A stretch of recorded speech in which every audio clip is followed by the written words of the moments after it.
Hello, everybody. Oh, hi. I'm just tweeting. It's fine. I didn't make it in time to go live. I forgot to switch it over. Oh. I'm trying to load chat. Are we on? We're on. We're live. Welcome to Cinephilia, everybody. Thank you for joining us. I'm going to bring the chat up. There it is. Nope. Not in front of Will's face. I have it on my computer. Hey. It's in front of Will's face. So how weird do I look, not actually being in the studio? I mean, you're sitting next to me. You're sitting next to us. You're right here.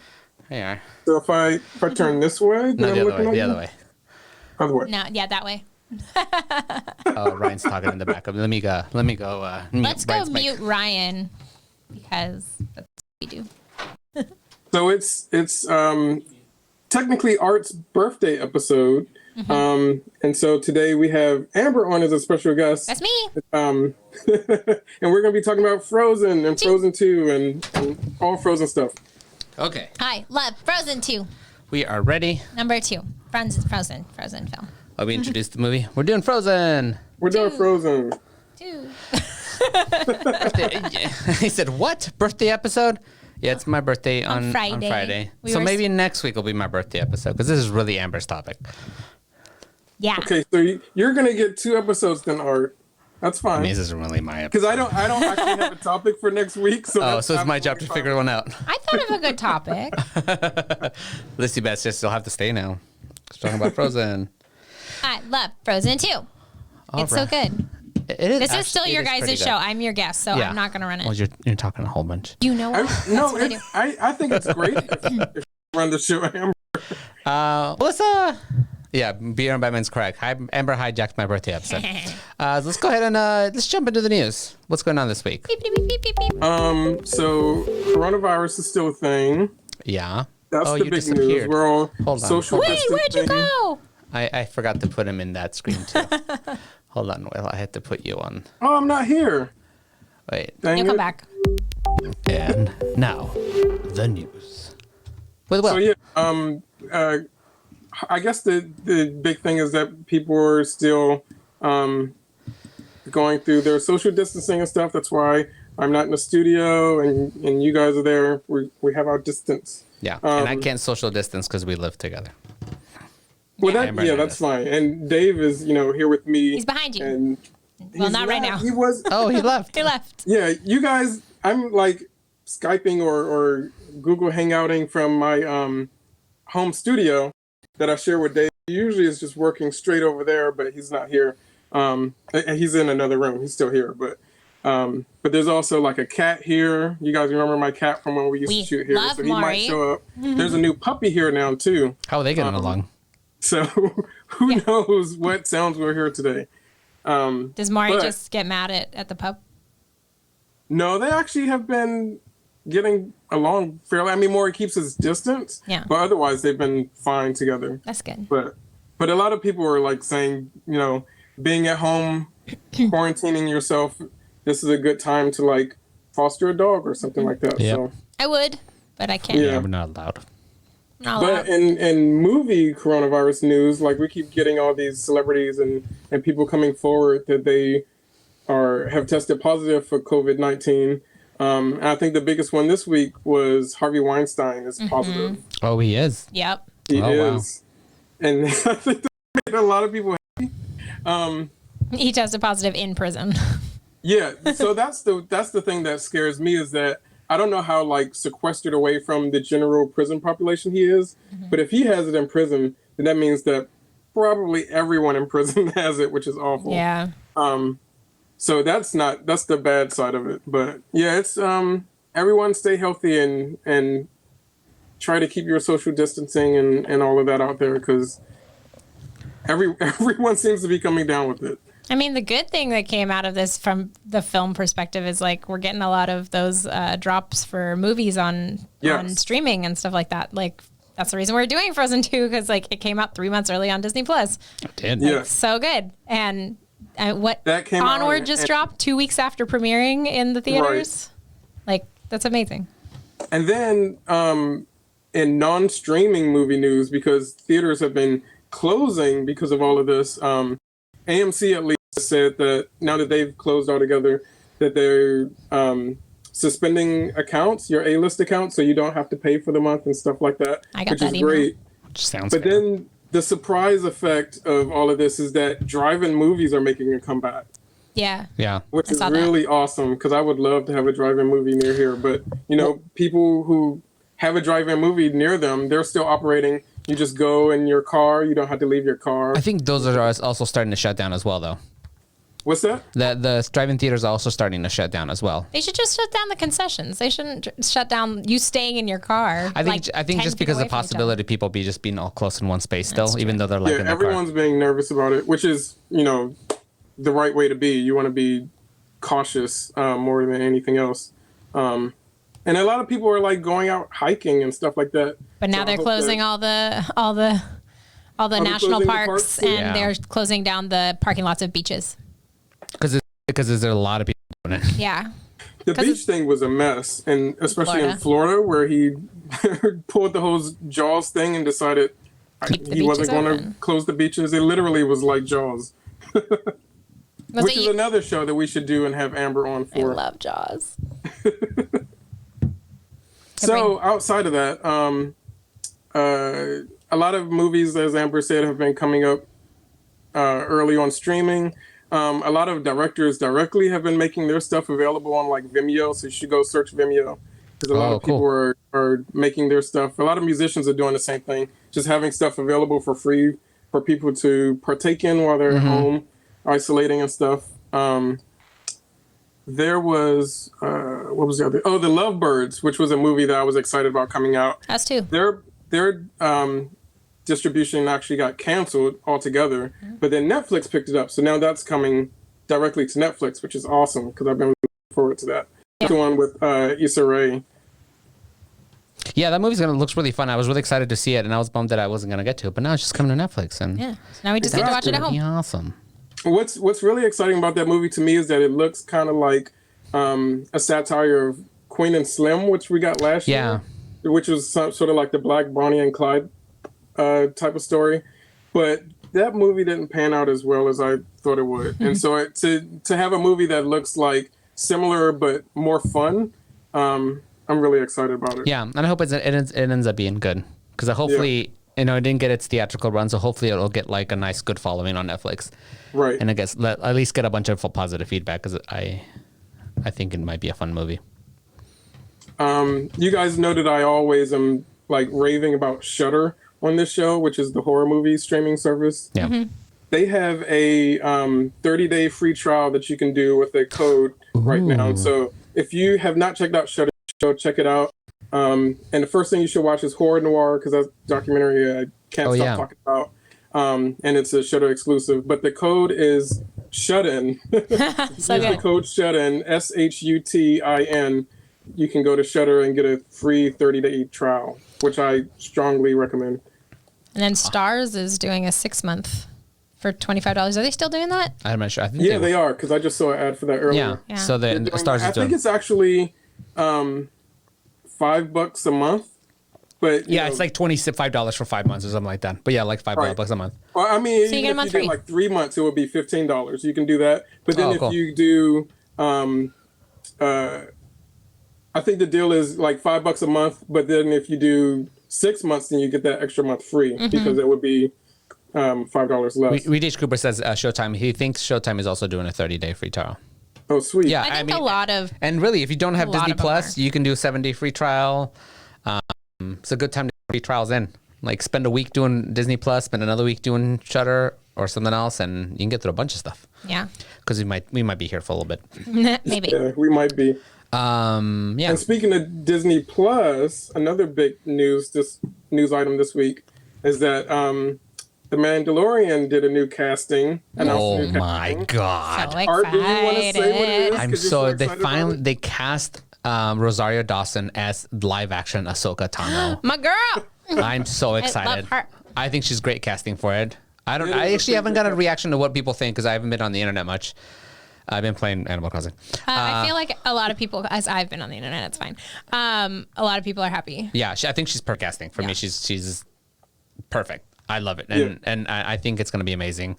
Some people were complaining that it was a spoiler. You said people were. Yeah, I had people on my friends list say it was a spoiler, and I was like, "How's that?" There's a spoiler? no way you're going to avoid this. Yeah, how is that a spoiler? Just like knowing who she's in it. Yeah. I mean, it would have been great to just have her show up, but that's not a secret. That's not a secret. They're going to keep. No, it's better that they release it on their own. But I can't wait to see what she's going to look like. I hope they do it right. That means they've already finished filming Mandalorian. Season 2. Was this for season 3 or for season 2?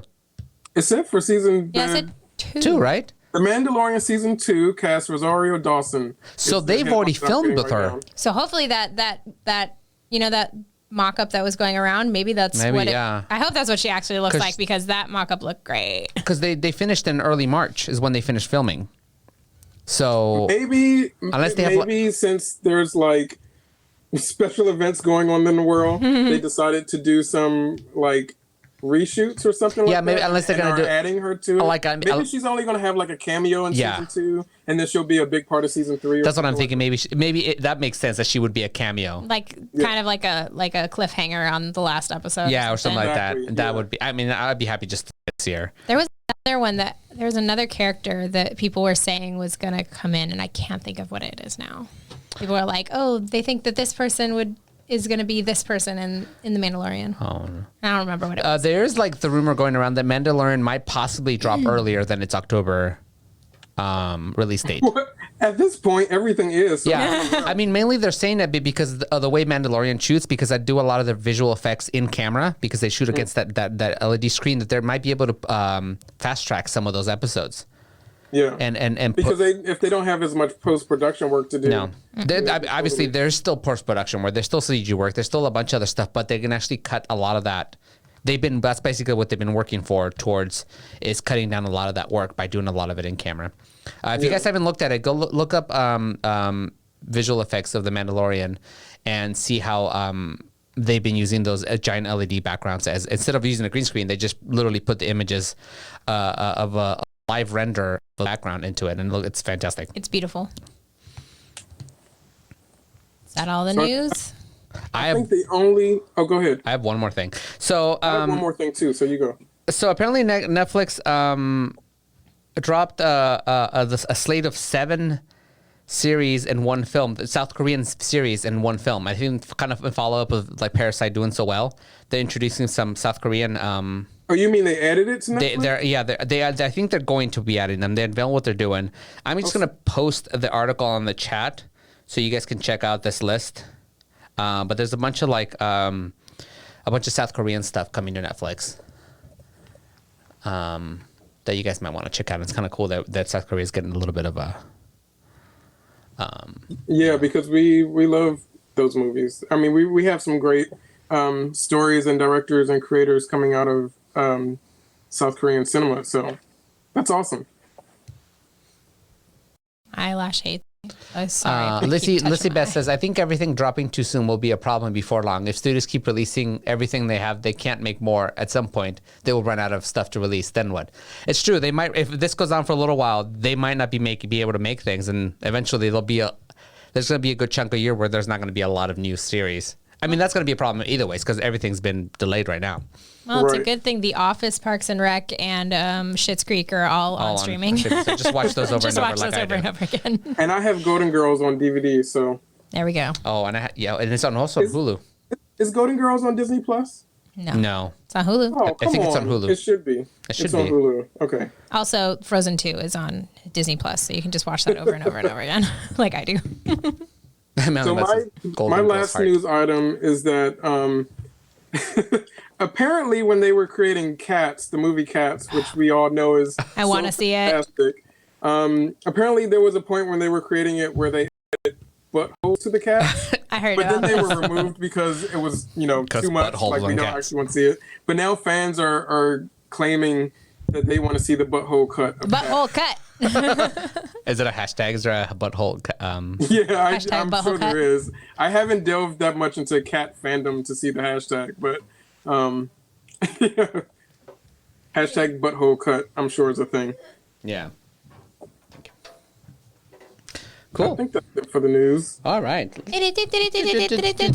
Let's jump into our main topic. This is Amber's favorite movie right now, so we decided to jump in and do a little bit of Frozen 2 today. Yes. Or just Frozen in general. That's not what I want. It's mainly Frozen 2. It's mainly Frozen 2. Well, mainly Frozen 2.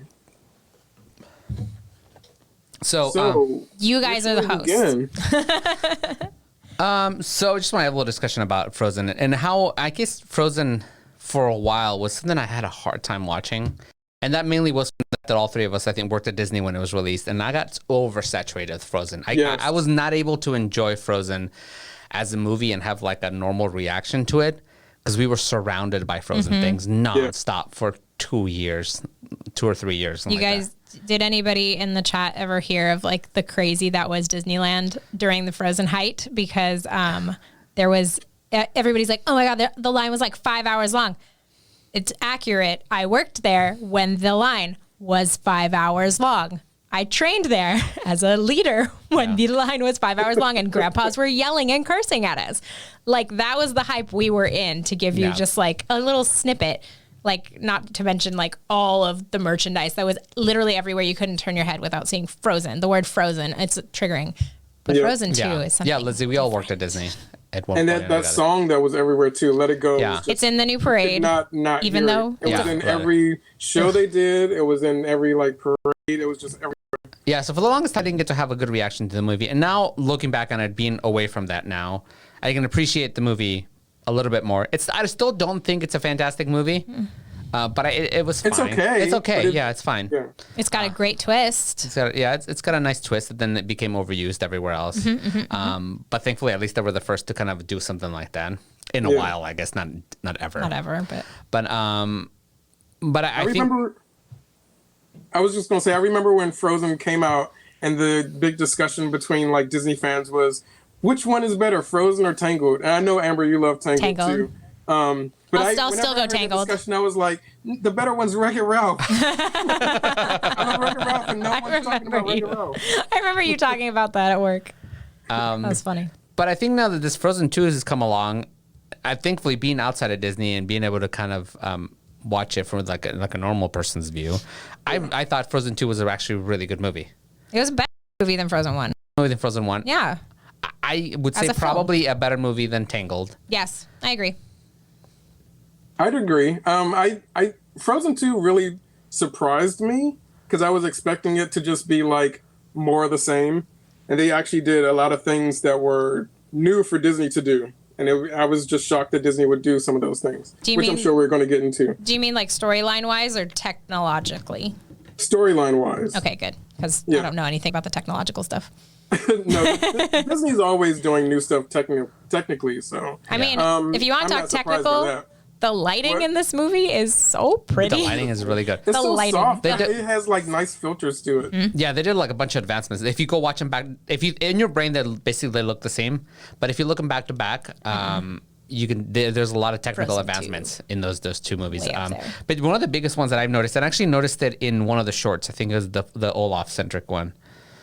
The long with the Coco one. Yeah, the before Coco one. The whitest white that ever white before. Yes. Yeah. In that you could see how Olaf, how he looked like snow. He began to actually look like ice and snow, which I thought was really cool. And that's what he looks like in the new movie, as opposed to it's his permafrost. Yeah, but his snow looks realistic, as opposed to he's like a flat white. Yeah. He looked like a piece of plastic. Yeah. No, he's sparkly.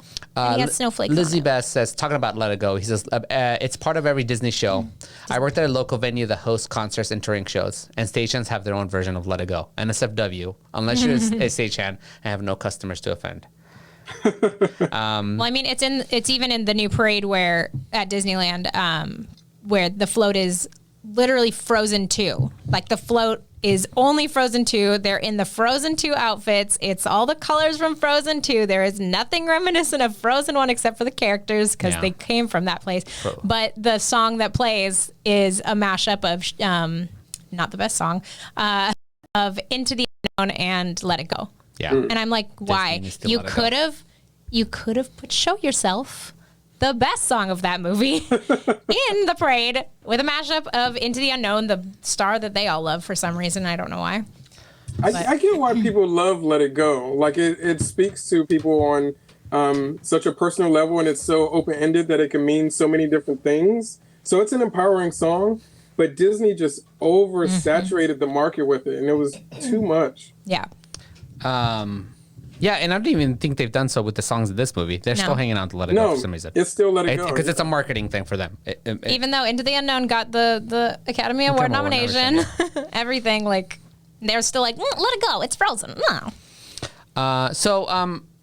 Actually, I kind of want to let you lead a little bit with... No, with my 2-page paper that I wrote? Amber really? wrote... Amber's in school mode. So Amber wrote 2-page paper. It's all bullet points. It's not an actual That's fine. paper. Do you want to go through some of these and talk about, like, some of the... It's that we keep talking about conscious... escapism. It's conscious escapism, yeah. For somebody, I was thinking something else. And Amber did her own conscious escapism with some breaking down of things. Awesome. I mean, I can't wait to hear this. I don't know anything about what Amber has planned. I even asked him, I said, do you want me to go over my topics? He's like, no. Reed H. Cooper says, the best song from Frozen 2 is the guy's song. Lost in the Woods? Lost in the Woods. I love that song. It's great. Okay, I'll tell you about Lost in the Woods. There is a strong, like, dichotomy of people that love that song and appreciate it, which I can go into why you should appreciate it, and absolutely hate that song. There's a large chunk of people, because trust me, I work with all very young people, the Gen Zers, who I love, but their opinions are weird. But, like, they don't like it, and I'm like, what? You're getting old. I know, I'm a millennial. Oh my God, I have a beard.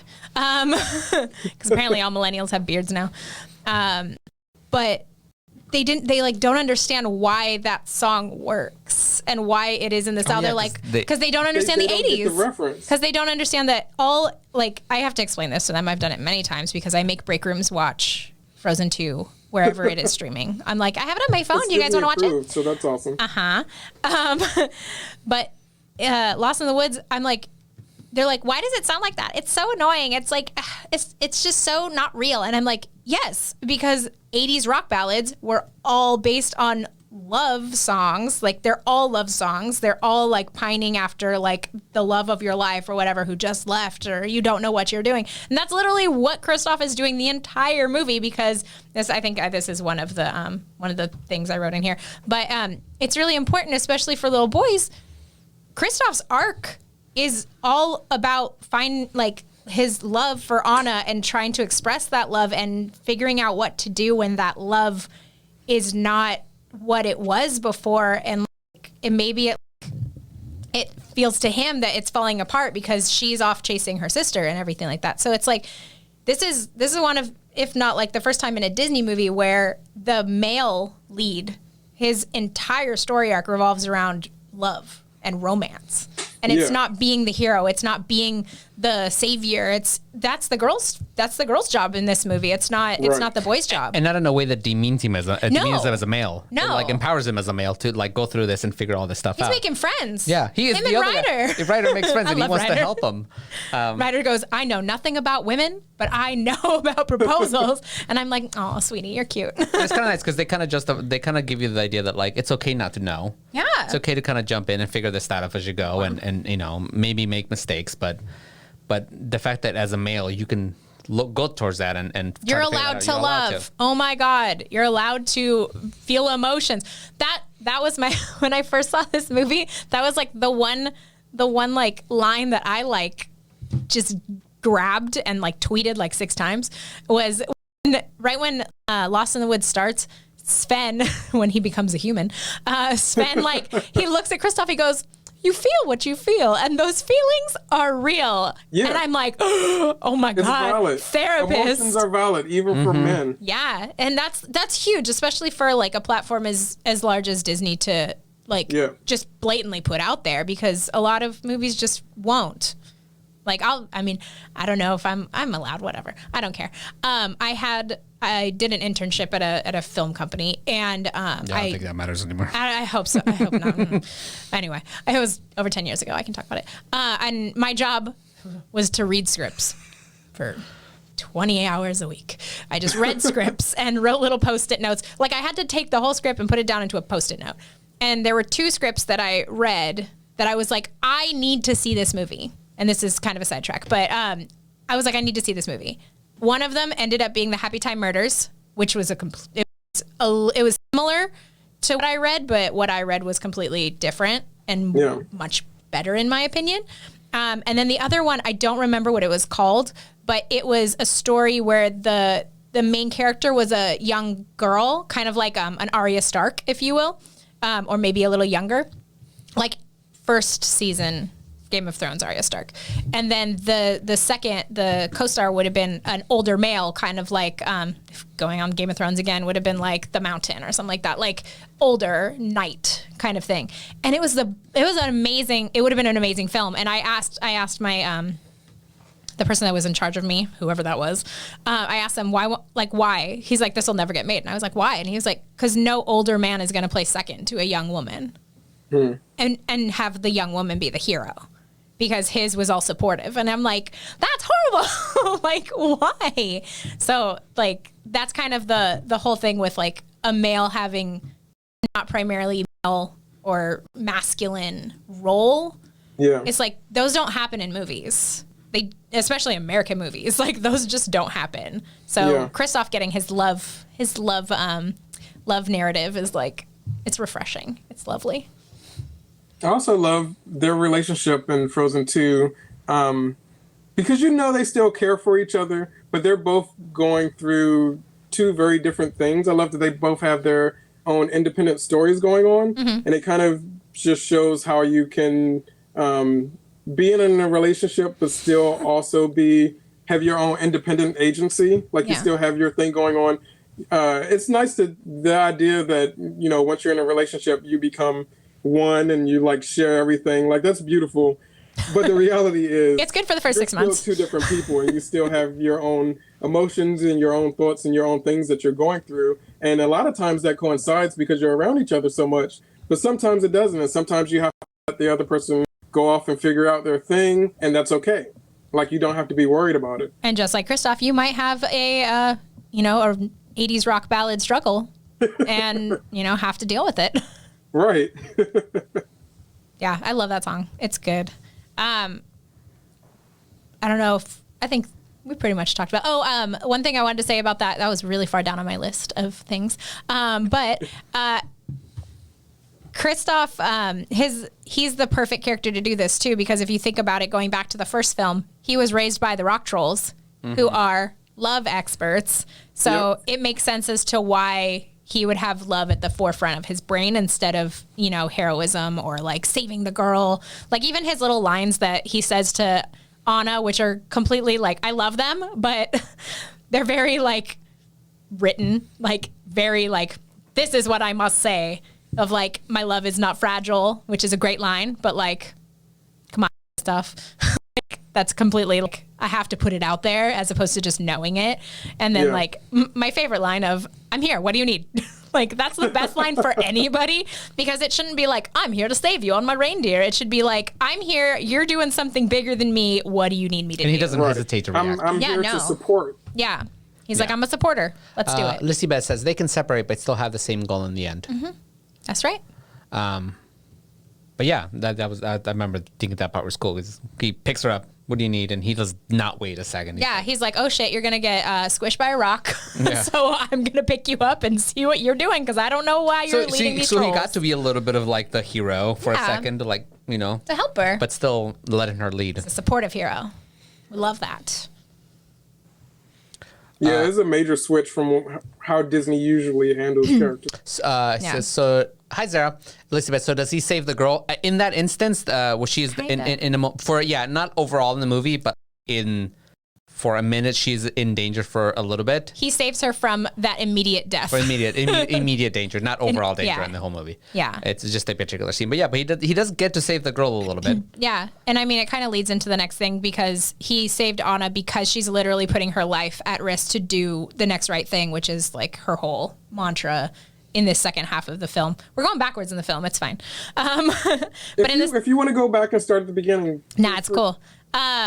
I just hope everybody's seen it, because if you haven't, then this is not going to make any sense. Oh yeah, Art, do we have a spoiler button? It's all spoilers. But, it's been a while. It's been out for a bit. It's been on Disney Plus for a week. Come on. You should have seen it. But like Anna, We can just avoid the very end or something. no, we're already What do you know? we're already in there. I should just go for it. That's why the spoiler alert. We're already in it. Yeah. So once Elsa like pushes Anna away, and Anna has to like figure out who she is without her sister, because I mean, think about it. In the first movie, throwing it back to Frozen, she like Elsa literally shut herself in her room, just like we're all doing, and like Anna Yes. was not Elsa for allowed. isolation. Elsa. Okay. If we're gonna have like presidents, it should be Elsa and Rapunzel running for like queens of isolation. 2020, Elsa and Rapunzel, they are the queens. But she got pushed away in the beginning of her life, and then she got her sister back, and that's why she's so like clingy to her and always wants her in her life, like with the charades thing. Elsa doesn't want to fucking play charades. Am I allowed to curse on this show? Yes. Okay, great. You know me, of course you are. I know. I haven't been on this show. We tend to keep it clean, but mostly by accident. Yeah, that's cute. Yeah, exactly. But she doesn't want to play charades. Like, you can see she's like, The word is ice. And she can't just go psh, and make some ice. Come on. Right. Like, Olaf rearranges himself. And, like, Anna's like, that's not fair. But then Elsa could have just literally gone, and it could have been ice, but she's like, I hate this. She's clutching a pillow in the beginning. Like, come on. Those are, like, all the anxious signs. Like, she does not, she doesn't want to do things, but Anna is such an extrovert and wants to include her in things that she, like, she needs to include her. She doesn't want to lose her. Leslie makes a good point. She says Elsa wins. She chose to isolate. Rapunzel is forced to isolate by mother. That's true. She also says, "Oh my God, I love your shirt. Where did you get it?" Target. Target.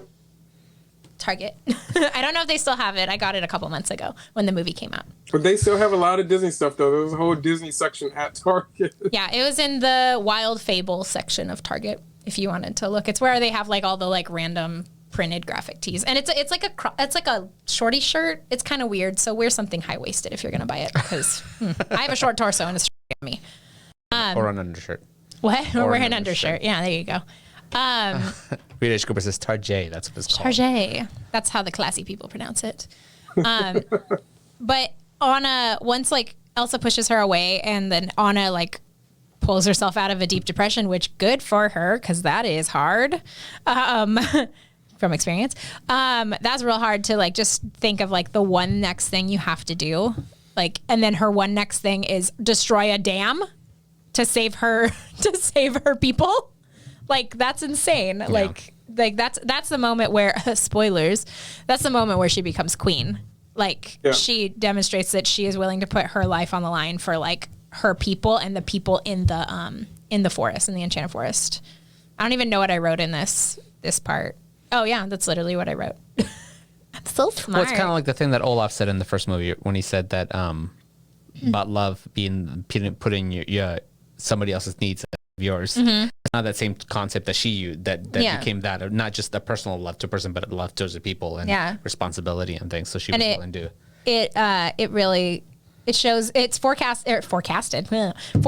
in the line in Some Things Never Change, which I told this to you the other day. That whole song is a foreshadow. Like, if you go back and watch the visuals while they're singing, it's like they're singing about some things never changing, and everything that is happening on screen is something changing.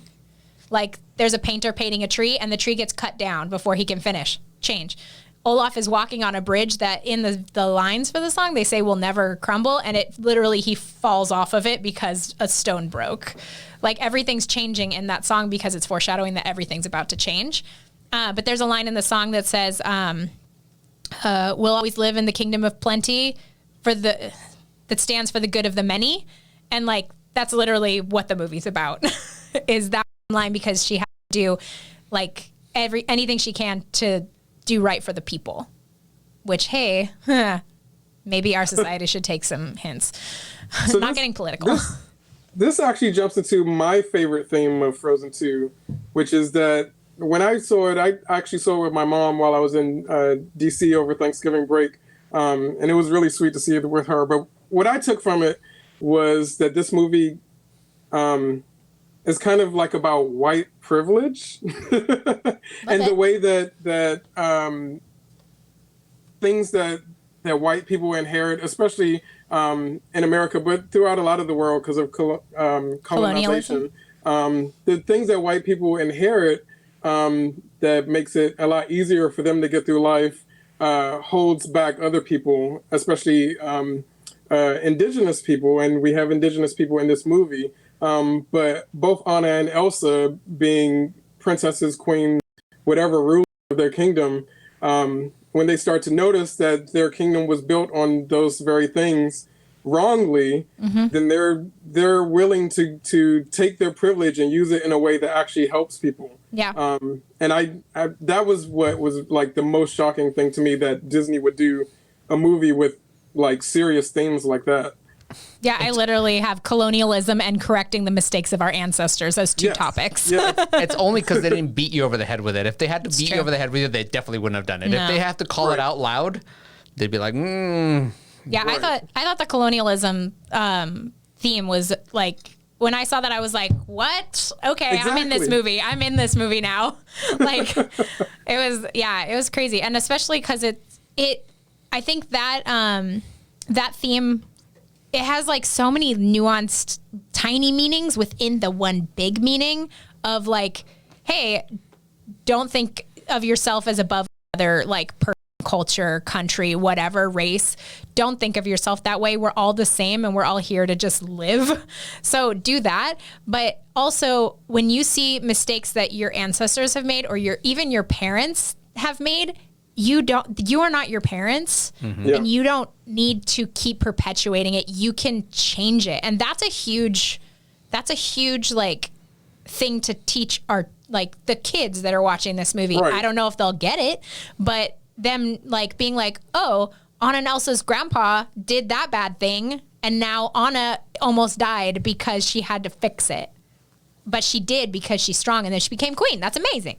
Like every little girl wants to be a princess and a queen. Amazing. So like, it's amazing. But like, but that even Elsa, like when she sees the water, the memory, like she risks her life to get that to Anna so that Anna can do something about it because she's Anna's strong enough to do that, you know? Yeah, and it's... Was that sorry, no, I bumped it. I was like, was that a hey? But yeah, both of them literally risked their life for their town, city, country, whatever Arendelle is. But they both risked their lives for it, which is like, that speaks volumes of their leadership and their caring for their people, not just themselves, their whole people, which, I mean, her grandfather thought he was doing the right thing, but he was doing the absolutely wrong thing. Because he thought that the North Uldra were a threat, but they never proved themselves to be a threat. That was all in his mind from his preconceived notions and his like fallible mental models. But then Anna and Elsa realized, hey, we can fix this. And they did. Amazing. I say amazing a lot. It's fine. Yeah. But it's so relevant to today's political climate. Cause like, if you look at all the kids like Greta Thunberg and, that girl whose name I can't remember from the Florida shooting. I can't remember her name. She was like huge. Yeah. You know who I'm talking about. The girl with shaved head. She's badass. But like them, they're children. They're literal children. And they're speaking more truth and more like with gusto than a lot of our politicians today, which is insane. Than almost all of our politicians today. All of them. Except for Bernie.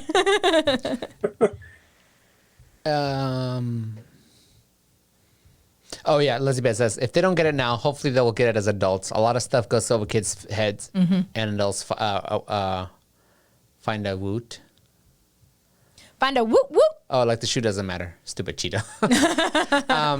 Yeah, Well, like Manny Mudd also says they'll get it subliminally and we'll remember. Yeah, that's what I was gonna say. They'll probably eventually. Oh, just the fact that simple versions of it, right? Like, oh, she's willing to do things for other people. That's a lesson enough to have a character that just does things for other people and does them well and treats everybody equally. Which kind of leads if you start thinking about that kind of thing as a kid, like just small things like I'm willing to do this for you because it's the right thing to do as a kid, even if it's a small thing. if you grew up with that mindset, then that mindset is going to be instilled in you. And when you get to be an adult and you have to make decisions about big things, Yeah, it's just automatic. Working in Yeah. that mindset. You don't have to learn it. It just becomes like, I didn't realize I feel like I've always been like a feminist, and I've always been like, Oh yeah. and then I looking back at it, the reason why was I was raised by women. I didn't my parents separated when I was little, and I still have a relationship with them. But literally, I was raised by my mom, my aunt, my grandmother, and my grandmother was like a professional who worked in university, and like I've just been surrounded by strong women my entire life. So it was like I never had to make a switch of like, oh, that's right, feminist, or That's right. Everybody deserves equal rights. I've always been like, yeah, why not? Why are we hiring 7 guys and one girl? But yeah. The kids learning subliminally, like that kind of leads into my next topic, which I had, which was Olaf. His like Olaf's role. What? No, it's good. Yeah, no, go ahead. Olaf's role Olaf. I know you do. His role in this movie is like the children growing up and learning different and learning more things, because he literally looks at the camera and says, you all look a little bit older. And then the little kids go by and you're like, that's funny. Thanks, Disney. But he deals with 3 major things that I saw.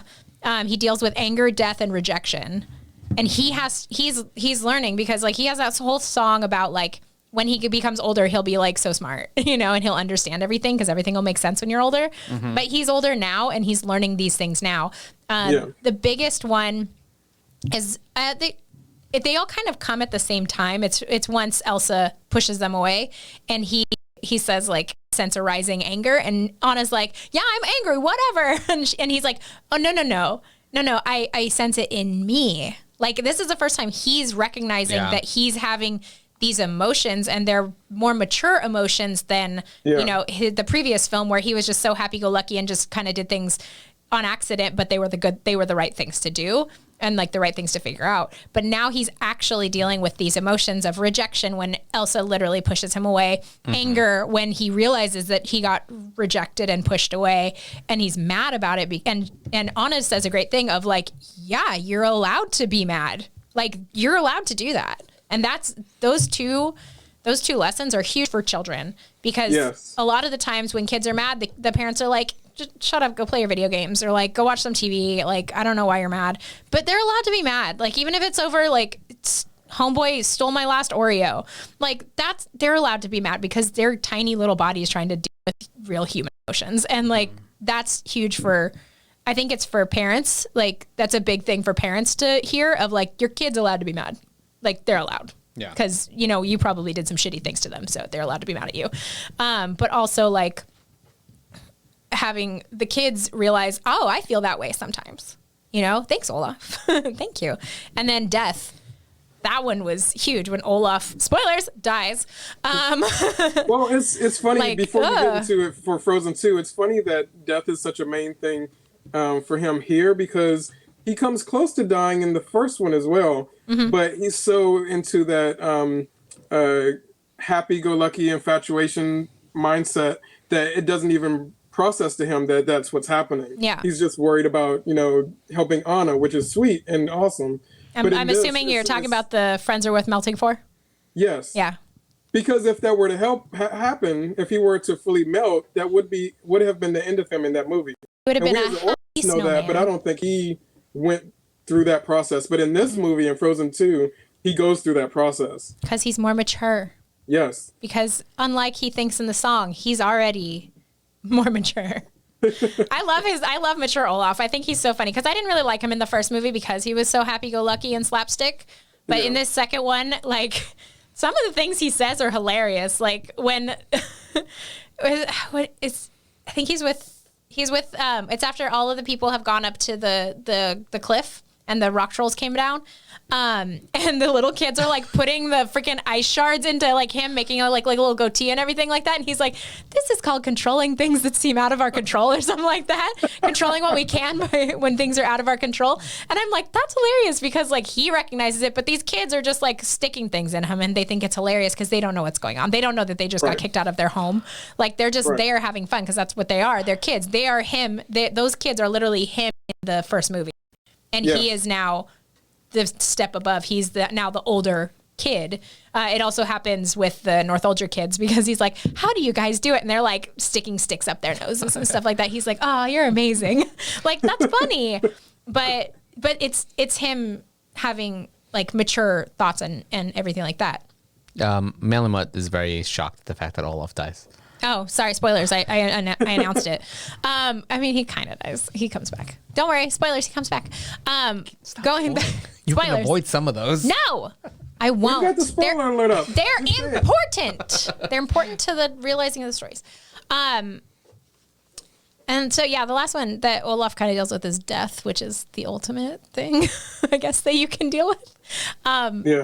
But I mean, and that's a big topic that parents are afraid to bring up with children, even though children do experience and see death all the time. yeah, a lot. Like a lot. Was it? Yeah, let's say it holds memory. Yeah, water has memory. And turtles breathe through their butts. Also learned from Olaf. That's what he tells Anna to make her feel better. It's true. I love this movie, you guys. When we watched this movie for the first time in the theater, I feel like it was half adults, half kids. Yeah. Right? The kids were so good at that The kids movie. were so quiet and they were so good. However, there were 2 parts where people were happy and loud, or that there was murmuring, maybe not happy and loud, but murmuring. And the first part, surprisingly, was when Olaf died. And all like the little snow particles go and they gather up on the mountain. Thank you, Gale. And then if you notice the flowers, the purple flowers, those are his flowers from the beginning of the movie that he's hanging out with, and also from the end of the first movie, maybe. I don't remember. But those little purple flowers, like he stops and smells those flowers every time like they're on screen. Like he loves those little purple flowers. So that's why Gale brought them to it. But when that happened and there was like that pile of snow, this little tiny voice, it was the cutest thing. We were on like the left side of the theater and this voice came all the way from like almost the front on the right side of the theater. And it was a tiny little kid. And he went, Mom, did Olaf die? Oh. And because it was silent in the theater and that's all you could hear. And then the mom was like, yeah, he died. He went away. And like, you could kind of hear their like little chatter. But it was so like cute, and in that moment was like I was okay with them talking through that part of the movie because it was really cute, and there were a lot of kids in that theater, and they were being so good. And then the other part was when like everything ended and like the freaking reindeer are going in a circle because they broke the curse and whatnot. And like everybody's like, I'm so happy I can go up now. So many reindeer. Manly Mutt's the sad shark on the chat. Oh my god, that sad shark's cute. I like a sad shark. And Lissy says crocuses? Crocuses? Those are the flowers that They're you're talking cute. about. The little purple flowers. They're good flowers. But yeah, like I think that's so important to have that moment that could start a conversation with the kid, like of death. Yeah. Well, I mean, it's kind of like the kid having his own Olaf moment. Like he's processing what just happened. Literally in the moment. He was processing. Another thing that I think this movie handled really well was depression and anxiety. Yes. Because it showed it like physically and like a lot. And there's a whole song about depression, which was great. Don't sing that song to yourself while looking in the mirror. Oh, no. Don't do it. You will cry and you'll hate yourself. And you'll realize you just need to go curl up in your bed and not come out for 3 days. For disaster. I've done that twice. Don't do it. Learn from my mistakes. But yeah. I don't know how much anxiety Art has dealt with, but I know Amber, both you and I deal with. And we're both Leos, so we probably have the same anxiety too. Oh my God, handfuls. Yeah. We have anxiety and you will know it. We will tell you. Yeah. You can't escape it. Like it's like a 3-mile radius of awareness. People will know. Yep. Just screaming from the rooftops. It's fine. It's fine. Okay. Everything's fine. Dersham says, I was just about to ask if you were speaking from experience there, Amber. Yes. Also show yourself, but for different reasons. There's crying in that one too. Wait, which one's the song you're talking about? The Next Right Thing. That's Anna's depression song where she's curled up and you don't see her face as she says, like, hello, darkness, I'm ready to succumb. Give me that line. God, that's a good line. Like, Anna, get out of my head. Anna, you're me. Stop it. Anna, I love you.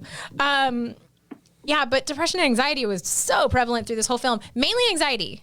Because primarily anxiety. You see it first in Elsa, but then it goes away once she like commits. Because I think her anxiety is not knowing her purpose or not knowing what the next step is. But you see it in, like I said before, you see it in when she's playing charades. She's very like, she clutches a pillow and then, she has to let it go. And then when she is hearing the song, the voice, which we find out, spoilers, it's her mom. But I'm just gonna spoil everything because I think it's fun. But when she hears that voice and she's like, it's literally Into the Unknown, that song, and she says like, I can hear you, but I won't. And she's like not acknowledging like that she's destined for a bigger purpose. And I think that's her anxieties are keeping her from wanting to know that bigger purpose. But then during that song, watch it really closely. If you watch her during that song, the more she sings, the more like relaxed and like accepting she is to like her bigger purpose. Like she starts that song very like closed off of like, nope. She's giving us hair flips. Like she's like, getting an attitude. And then finally she's like playing with like the voice or the spirits or whatever. She's like playing with them at the end. So she's finally like realizing like, oh, I'm meant for something bigger and I need to figure out what it is. And so her anxieties are gone in like the beginning of the movie. However, that's when Anna's anxieties take center stage and she shows it. It's a very small little character choice that I'm pretty sure that I know 100% that the animators knew that this was good. Like the people that created Anna, like this was going to be her showing of anxiety is she's always clutching her bag or her cape. And if you notice, when she has anxieties about Elsa, she's usually clutching her cape because the cape is purple, just like Elsa's dress in the beginning. I don't know if this is actually real, but this is what I see from visual cues. Read into it. I love stuff like this. Read into it. Her cape is purple. It's the color of like the inside of Elsa's Let It Go dress. It's the color of the first dress we see Elsa in as an adult during the party that's going on. That royal purple. Royalty, it's queen, that's her sister. So that's her traveling cape is her sister. The bag represents Olaf because once the cape is gone, which we can get into this a little more if you want to, but the cape flies away once Elsa pushes her and Olaf down in the ice boat. Her cape flies away. It goes away. I don't know if it's in that moment or when they go down the hill and she tells Olaf not to scream after seeing the giants, but it goes away at some point when she now is capeless. And that's her losing her sister. And then, sidetrack, but her whole, if you look at her costume without the cape, it's very reminiscent of Kristoff's. The color scheme is all Kristoff's color scheme because at that point they're together, because in the end of the movie, Elsa's in the forest and Kristoff and Anna are like once they get married, king and queen, and she's the queen. Back to anxiety. So her clutching her cape is her anxieties of Elsa, and then her clutching the bag is her anxieties of Olaf, because once Olaf dies, she puts his sticks, his coal, and his carrot nose in that bag. And so anytime she's doing anything, she's holding that bag because that's the last she has of her friend. And like clutching is like, it's such an anxious move of trying to like feel yourself. Like like when you're losing yourself through anxiety, you're trying to grasp at anything that you can to make yourself grounded. And so that for her was her visual anxiety. And that's how it's like that. And also whenever Kristoff says anything and she jumps to every conclusion that she can, like those are her anxieties. I talk a lot. Yeah, I forgot. That's good for the show, actually. Because Will and I found ourselves going, so a lot. I lost track of what I was going to say. Go ahead. Never mind. Oh, sorry. But yeah, like, and you can see that she literally pulls the sticks and stuff out of the bag when Olaf comes back to life, which I thought was cute. But that whole like clutching a bag, like think of when you were in, like if you were an introvert in high school, or if you like were a nerd or a geek or not part of the popular crowd, like think about it. If you had a crossbody bag or if you had a backpack, you were always holding it. That's anxiety. I mean, I don't have to think back to high school. I still carry still a do. backpack. I walk around with the backpack anytime I'm out the house. Yeah. And I walk around like this. Like I always have it my grounds backpack. Yeah. So in my hands. I remember what I was going to say. Oh, tell me. When I did the Sesame Street workshops, I love this story. we talked about how because that's what I remember seeing. So the Marty Robinson, who performs Telly Monster on Sesame Street, he's the big purple guy with the big nose. He talked about how he actually, one of the things the puppet does is when he's performing, he is holding on to himself constantly. He's always clenching his own skin and holding on because of that's his anxiety. And the way he describes it in his head, he thinks about he's always holding himself to because he's afraid that he's gonna fly off the earth, like the gravity isn't gonna hold him enough, so he's constantly holding himself down, and it's how he physically shows his anxiety. So if you watch Sesame Street a lot, you see Telly Monster constantly constantly just holding on to himself and showing his anxiety that way. I'm assuming with his left hand. With his left hand, yeah. Yeah, and I mean it's funny because that story is always in my mind because I have anxiety. And I watching this movie and knowing that story, because he told me that story 4 years ago, I think. Yeah, it was 4 years ago, 4 or 5 years ago. He told me that story and I saw it and I was like, oh my God, she's doing it. And I was so happy that she was doing it because I was like, we all do that. We all grab ourselves. But yeah, I thought, I really liked that little tiny character choice that the animators put in there. I liked it. One thing with Elsa, when she, I don't know if this has anything to do with anxiety, but this is more of a choice of acceptance, which is another topic that I have. I think it's my biggest topic that I have up at the top. One of the people I work with is friends with some of the head animators up at the Walt Disney Studios, and he was talking to them about Elsa. He loves Anna and Elsa. He was talking to them about Elsa's animation because he's friends with the head animator of Elsa. And he was saying that the animator actually got permission to put whatever emotion into her that he really wanted. And so there's a part when she's on the beach, right? She's about to cross the what is it? The Dark Sea, Black Ocean. What is it? What is the name? I'm going to call it the Black Sea, but I know that's wrong. That large body of water. That large body of water that is very, very choppy.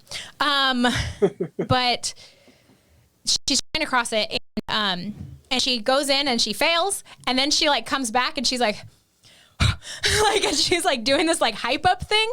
And he said that moment, the animator looked at I think he was watching his daughter or somebody he knew get ready for a sports tournament or something like that. Mm-hmm. And he saw that and he was like, I need to use that in this scene. And that's when it came up. And so he started using those little bits to give Elsa a little more emotion, because she doesn't have as much emotion in the first movie because she's so closed off, and it's part of her character. But in this movie, she has emotions because she's not closed off anymore. She's let it go. She's out there. She's good. But that moment, and then there's another moment where when she says, every inch of me is trembling, but not from the cold, you can see a switch in Elsa when she realizes that she's trembling, and then she realizes it's because of excitement instead of from being cold or being nervous or being anxious. It's from excitement because she's there. She's made it to the place that she knows she's supposed to be. And now she's singing the best song in the movie, and she's so excited. So she's trembling, and I love it. It's the greatest. Yeah. I talk so much. Now That's the point of the show. I know. I'm trying to see if I missed anything. I want to say that, because I have these weird things that I like to do for my waddies, and one of them is animated hair. Mm-hmm. And I want to say that I gave the waddy for 2019 for animated hair to Hair Love, which I thought was a great short. Mm-hmm. But one of the contenders for best animated hair of 2019 was that water horse. Oh yes, the hair on the water horse nuck was so awesome. Ooh, it looks like a waterfall when it's from the side. It's just the water falling. It's so pretty. Yeah, it's really pretty. Yeah, I like when she freezes the Nook. And at the end, she gives him frost. Oh, he looks pretty. That's an actual Norwegian spirit that it's you can look it up. N-O-K-K is how it's spelled, the Nook.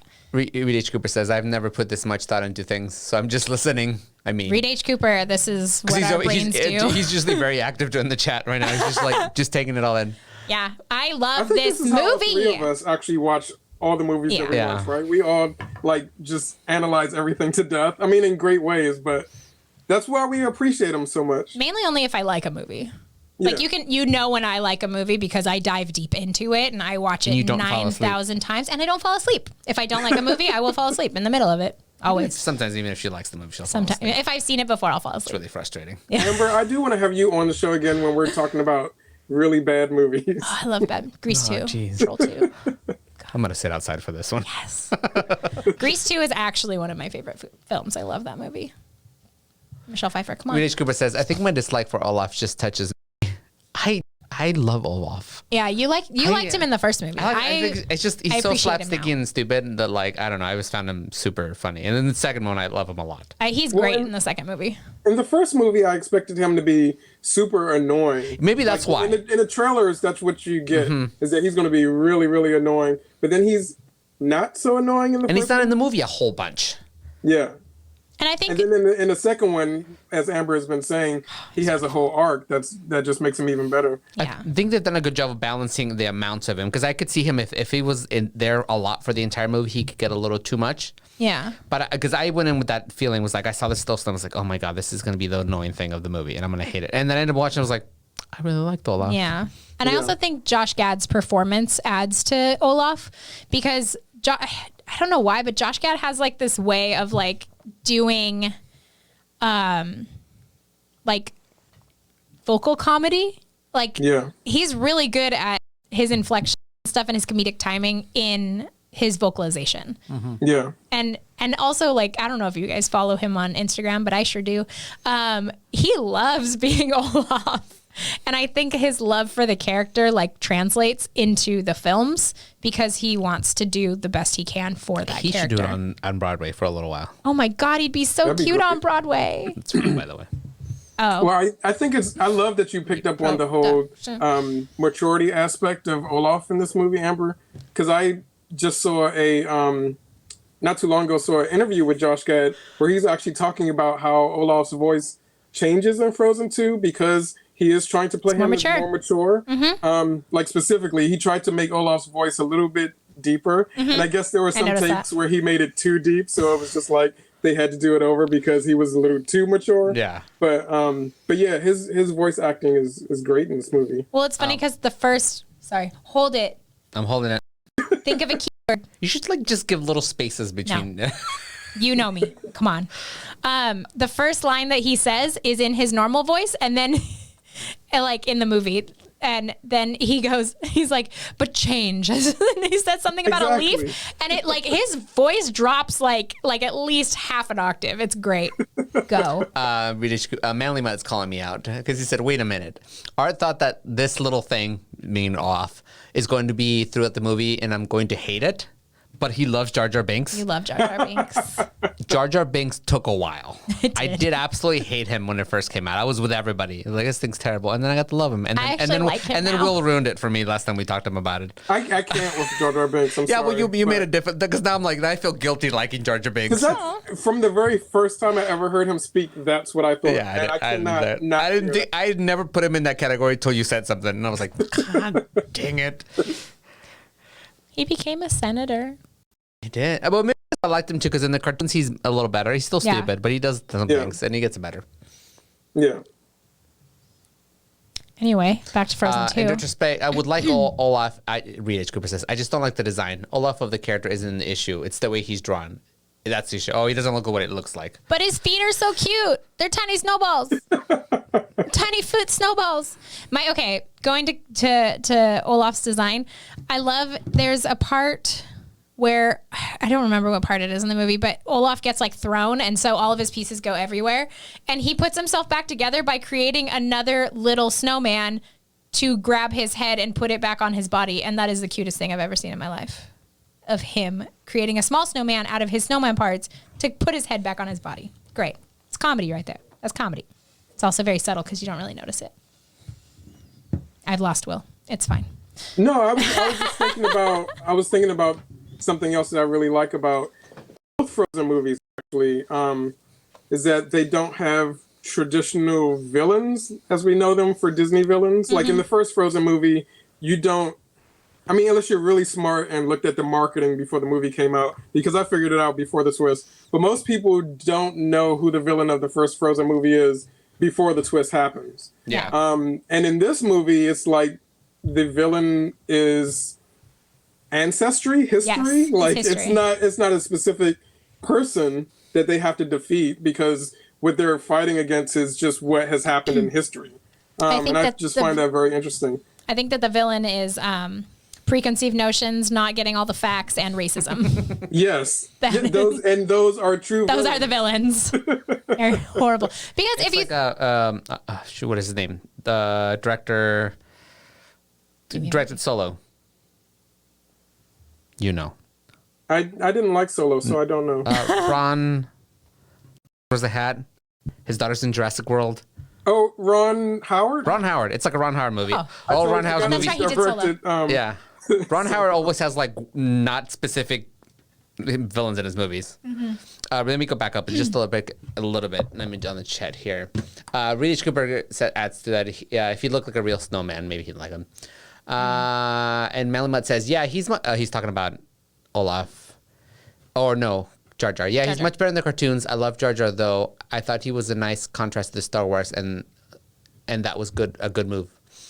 But it comes from me, who thinks Spaceballs is one of the best movies of all time. Oh, Spaceballs is great. Baseball is just one of the best movies of all time. I love Spaceballs. Frozen 3, The Dad Returns. No, they're dead. Spoilers. He says, oh, all right. This is off topic, but I hope they make a Frozen 3. I actually do. Because I want to know Kristoff's story. I want to know his backstory. I want him to search for his parents, because where are they? We got very little about what... We don't know anything. The rock people are his family, and that's all we get. One thing about the dad, though, is like, the dad hates magic, but he'll go to trolls. That's fine. That's okay. He's okay with the trolls. Like, so weird.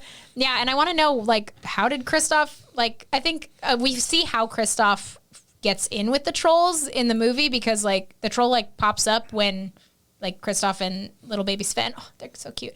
When they are like watching something and the troll comes behind and she's like, oh, cuties, I'm going to keep you. That's literally how he got adopted by the trolls. Right. Yeah. But what was he doing up until then? Was his dad an ice harvester? Like, Yeah. did he just run away? Did they all kidnap die? them? I think they kidnapped the them. opening of the They first might have. Frozen gave me the impression that he did grow up with the ice harvesters, but then he ended up with the trolls, and they never explained where his parents were. Yeah. I want to know, like, maybe when the dam was built, then his mom died. I don't know. Give me something. Like, I want to know about his family. I want to know his backstory a little bit more, especially since, he's the same age as, like, Anna and Elsa. I think he's the same age as Elsa-ish. But, so his parents would have had to been, like, their parents' age. Anna and Elsa's parents' age. So, like, what were they doing when, the dam was built? What were they doing? Yeah. Like, were they Arendellians? We don't know. But yeah, I would love to see that in a Frozen 3 film. I would love that backstory of Kristoff, or even just a continuation adventure story of, like, hey, the place Arendelle is safe now. Can I go find my parents? Like, do they exist? Let's ask the trolls. Let's bring the trolls in. Everybody hated the trolls in the first movie, but they're fine. I like them. They're cute. I didn't mind them. In the second movie, I wish that we had another ending song in the first movie that wasn't theirs. We needed another song between Anna and Elsa that kind of wrapped up the story.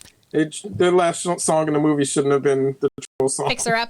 Yeah, I wish they hadn't they made them cute. They're so I wish they'd, like, the baby like one. everywhere else, like in the Broadway show, they're like, ignore the cuteness of them. We're gonna make them like. I love the they're, Broadway they're like show. in the Broadway show. They're not trolls. They're like these like They're forest like Avatar. people. Yeah, Like James Cameron's They can have Avatar. tails. They look like They're great. like almost like fawns, kind of. From what I've heard, that's actually more closer to the mythology. Yeah. They went more closer to the mythology to make them more human-esque with a tail. Yeah, but I like that better. Like, Yeah. Because I like them in the Broadway play. I don't mind that they're rock trolls. It's just I think them going for cute like thing. I think would have played stronger if they hadn't been so. But then we wouldn't have gotten Olaf's rendition of Grandpappy with his big snow nose. That is the cutest thing. Okay, we're gonna go sidetrack for a second before I get to my leadership and carrying leaders section, which I've already touched on a little bit. But the star of this film, aside from Show Yourself, the best song of the movie, the star is Olaf's interpretations of things. His retelling of Frozen 1, beautiful. His retelling of Frozen 2, beautiful. End of credit scene. And then his portrayal of Elsa in Charades. And Oaken too, when he's like, woo-hoo. Like, that's the best. Like, those are so good. I want, like, I don't know why Disney Plus hasn't done it yet, but I want Disney Plus to just have Olaf shorts with him retelling every single Disney or Pixar movie ever. Like, how cute would that be? They should team Olaf up with I can't think of his name, but the one from guy Ant-Man. Ant-Man? Yeah. They should have the two of them sitting in a room together just telling each other stories. Because one would just be so, like, not fast, but, like, omitting so much, but the other one would just give all the information and just super fast. Oh, that'd be so good. That'd be wonderful.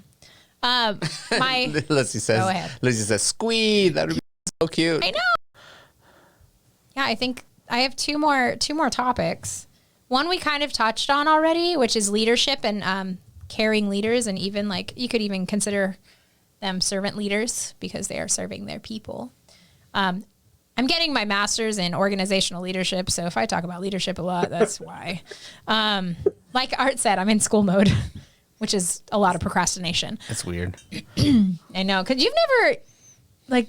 No, I've never seen... I saw you kind of in school mode, but like... When we worked together, but not here. Yeah, he's experienced me having my breakdowns while I'm trying to write papers, where I just cry. And then I finish a paper. Then he's like, "Why did you cry?" I'm like, "It's a process. It's part of my process. It's fine." Can I talk about That's the when podcast? When you get your best thoughts. When I get my best thoughts is when I'm crying. Wait, what do you want to talk about? The podcast. What podcast? The one we got one episode of. The one we have one episode of. Okay, we have a podcast that's coming out soonish. We're figuring things out. It's Amber's podcast. If you like me, you'll like it. But we recorded an episode like a couple weeks ago, and Amber showed up. Mind you, the premise of the podcast is very lighthearted and stupid. It's just like, oh, let's just talk about something. But she showed up with like 2 pages worth of notes to talk about things. Today. Yeah, like today. That's a good thing, though. I show up with notes every episode, almost every episode, not every episode. But, I mean, you kind of want to know what you're talking about. But my friend who is doing the podcast with me showed up with absolutely nothing. That's how I would have showed up. And I'm like, yeah, we'll figure it out. It was great. That's totally me and you, Art. It worked. It worked fine, but it was really funny. I'm reading. Sorry. D. Herstrom says, to borrow/steal from Spaceballs. Frozen 4, The Search for More Money. Yes. Frozen 3, Reese Cooper says, Olaf wants power. I'm okay with that. Him and Marshmallow. Marshmallow needs more time. Can we talk about Marshmallow's end of credit scene in the first movie? Because it's the cutest thing. I love Marshmallow. Marshmallow is one of my favorite characters from Frozen. He needed to be more. But Marshmallow, because we were playing Animal Crossing, but we also watched Frozen 1 and Frozen 2, I think on Friday. And at the end of credit scene, Marshmallow gets his leg chopped off by stupid Hans, or one of his guys, whatever, gets his leg chopped off, and then the end credit scene, it's like still on and he's limping, and it's like you can see where it was cut off, and it's the cutest thing, and he's got all his spikes out because he's angry because his leg got cut off, but then he sees the little tiny tiara in the middle of the ice palace, and he picks it up and he goes, huh. And then he realizes that he's the queen of the castle now, and that makes me so happy. Like, he's so happy, and then he lives there with the Snoogies. I love the Snoogies. They're gross, but they're cute. We love Snoogies. I think they're gross. I think they're adorable. They're Elsa's allergies. Oh, he steps on the tiara. That's how he finds it. Yeah, but he finds it and he loves it. But that's one major thing with the whole Frozen franchise that they still haven't touched on, is the fact that Elsa can create life. She's a goddess. That's like a major thing. She's a goddess. You know, they haven't really gone into the specifics of that. Yeah. So I hope if there's a third one, they talk about that. Like, it was one thing when she made Olaf, but then she made Marshmallow, and then she made all those little tools. Just from sneezing. She was just sneezing. Yeah. Well, because she didn't have control of her power. When I sneeze, I lose control of my knees. I fall. It's fine. I go, I have to catch myself. I have a question related to Marshmallow being the queen of the castle. Yeah. Just in general Disney terms, Amber, how do you feel about the whole Disney princess idea, like the franchise of Disney princesses. Are they still doing that? Because now Anna and Elsa have both, been promoted to queen. So how do they fit with a Disney princess brand? Okay, personally, I think that Elsa probably demoted herself back down to princess. Yeah, we had this discussion. We did have this discussion. I was like, wait. But I feel like it's like president. It's like once you've done it, even if you're not there anymore, you still hold that title. Yeah. There's okay, I'm not very good at royal family, but because you can be the queen and then you can relinquish your power to somebody else and still be something. And I forget, it's like Queen Regent or something like that. There's a title. Yeah. There's a title that you can still hold, or you can just step away completely. And I think it's a process to strip yourself of a title. But like, I think she would be something like a Queen Regent, or something like that. Or like even when there's like if it's like. Trying to remember my royal family stuff. I'm not very good at it. I did not do well in world history. If like there's a queen and a king, and the king and the queen have a son, and then the king dies, the son becomes the king, and the queen becomes the queen mother. Right. So it's like it's one of those like weird things. But how does that fit in with the Disney princess brand though? Because they just make anyone they want a princess. That's true. Because Mulan, I hate that Mulan is considered a Disney princess. I hate that. I feel like Mulan being a actual hero is better. Yeah. And they don't just call her a hero. Yeah, I don't like that she's a Disney princess. I forget. I don't think Merida is technically. She's a Pixar princess. She's not a Disney princess. She didn't get a coronation, did she? I don't think she did get a coronation. Did she? I think she did. She was officially welcomed. I don't know if there was a physical coronation, but she was because they do physical physical coronations in England. Yeah, so if you it's in England when they do them. I think they do it in England. I thought they do them at Disney World in front of the castle. No, but remember they have ceremonies. Usually when the like changed the look, the style of the Disney princesses were changing. Yeah, and Merida was a big controversy because they changed her to fit the Disney princesses, and everybody was like, all no, beautiful and stuff, and people kept going. Like that's literally against who Merida is. Yeah. So I think that she was officially a part of the Disney princesses. She was, and that's why she ended up with them in the in Wreck-It Ralph 2 as well. Yeah. Just so you guys know, there is a weird thing that Disney does. You have to be official. They have to be made a Disney princess. If they're not a princess already through the movie, they get like officially inducted as the princess, and they hold ceremonies for them. It's really. Kevin would said Merida had a coronation at Disney World. Yeah, I think I remember that. I thought it was in England. No, I think it's usually at Disney World. They do it in front of the castle. They have like a castle show ceremony thing because they have a stage in front of the castle. Yeah, they do. Ugly. Perpetually there. Yeah, I hate it. But it's such a pretty castle. That's ruined by a stage. Yeah. You have to take pictures of it from the side. That's what all or the back. That's what all the postcards are. Pictures of the side of the castle. But Cat says officially Disney is weird. Yeah. Yes. It's like a really big cult. I feel like that's accurate. I feel like the Disney princess like thing is more of it's not actual princesses anymore. It's more of like. I think they're pulling away a little bit. They're pulling away from actual physical royalty, and it's more of role model characters, if you will. It's like princess has now been deemed like the feminine role models, as opposed to like actual princesses like in a castle, like Princess Grace and stuff like that. That's so strange to me. Yeah, I think it's weird. But the one thing I do like is like I love when I'm at Disneyland, I see little boys in princess dresses because they can recognize that these are strong characters and not just strong female characters. They're strong characters, So, and bless the parents that let these little boys wear dresses, because all little boys should wear dresses. Art's Animal Crossing little avatar he was in a pink dress and he just changed into a blue polka dot skirt, if I'm not wrong. Animal Crossing. Yes, his little Animal Crossing. It's cuter. It's so cute. And meanwhile, I'm in a tweed jacket with a tie. Oh, by the way, Kevin would say, Amber's right. There was one in England. I don't remember who. Yeah. We just got a subscription. Thank you, Black and Gold Coyote. Thank you so much for joining us. Thank you. But yeah, like I don't mind the Disney Princess brand because of what is changing into. I didn't like that it was an exclusive, like you have to be a princess. I think I like more of what they're going towards, which is just strong female characters. And it's been a hard change. I love the strong female characters. I just wish that there was a different title word. Yeah, a different title. I don't like. I mean, because we have like the way that things are going now in society, people are forgetting what words mean and they're just using them willy-nilly. Not wrong. And I feel like that's what Disney is doing with the word princess. Manly Mutt's character also wears a polka dot skirt. My avatar is man decked out in a polka dot skirt and he rocks it. Yes. Same. Good. Yeah, and I think maybe they've had like because they have to work so much in branding and stuff like that, they've had a hard time kind of trying to shift that away because you don't want to lose the princess part because that makes them so much money and that brand is important to them. Right. But how do you like start shift? And it feels like they're having to do it slowly over time so that people don't lose the princess brand and they can just maybe include the princess brand as a subset of this bigger. They should do like just a royalty brand. Like it should be like Disney royalty as opposed to Disney princesses. You know? Right. I wish they and can then have Disney can decide who they want to be. Yeah. that royalty. They could have like male. Yeah, they could have all the princes, you know, yeah. who for some reason Get ignored. Disneyland doesn't like. They tried to do a Disney Heroes brand and no one bought into it.